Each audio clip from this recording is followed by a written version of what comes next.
Hi, I'm Neil McLean from Becta. I'm one of the executive directors there.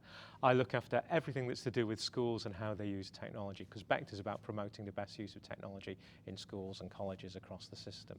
This is the third time we've run this conference, and we've built it up over 3 years. And really what we're trying to do is get local authorities and schools and those who have a real interest in looking after kids to make sure that they're taught to be as safe as possible as they are online. So we've got lots of delegates from local authorities, from schools, from partners, from the industry.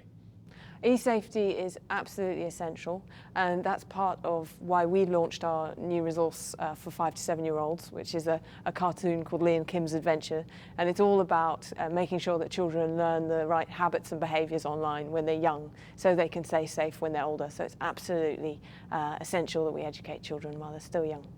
One of the highlights of the conference for me was the presentation of the new CEOP video, Mel and Kim's Adventure, Animal Magic, which is one that I was using earlier this week with some primary pupils as part of their internet safety workshops at the City Learning Centre in Oldham.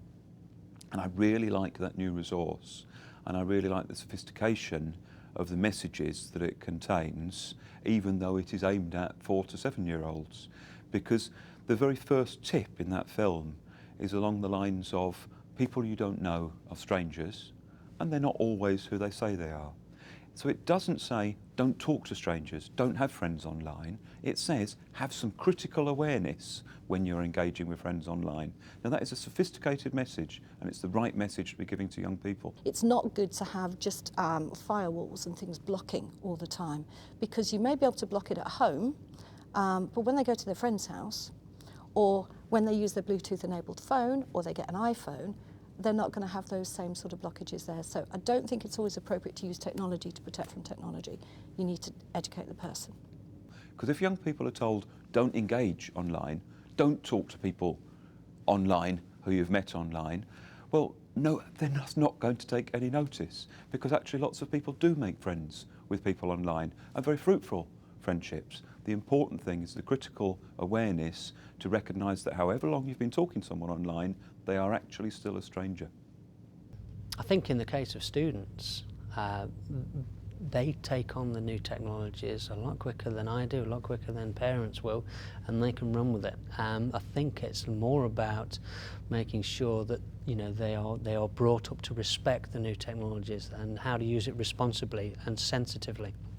And that if they don't do that, they could find themselves, getting into a little bit of bother, and they didn't need to. So it's about being informative and letting people know what the issues are, and making sure that they're brought up in an environment that, like I say, has respect for these e-safety issues.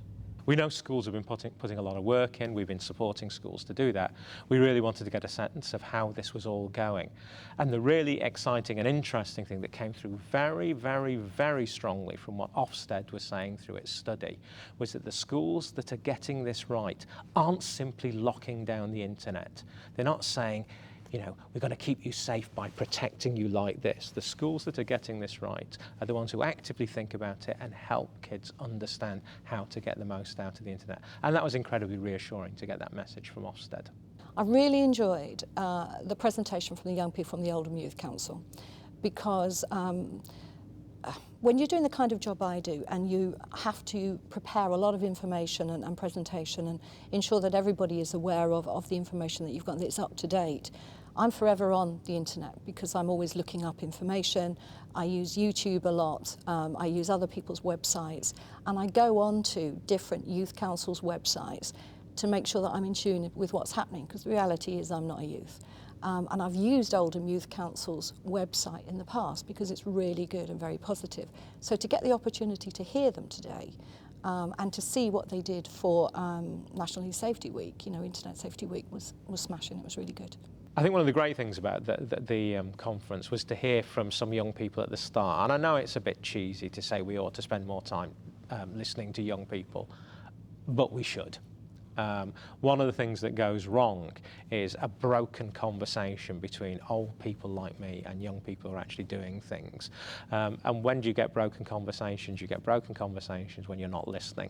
So I think it's been really important that we started the day off by listening to the voices of young people from Oldham, and we'd like everybody else to get involved in exactly the same way in their locality. Let's listen to young people about how they want to live their lives using this technology, and what's the sensible things that the schools, their parents can do to help them do that without going for silly lockdown approaches.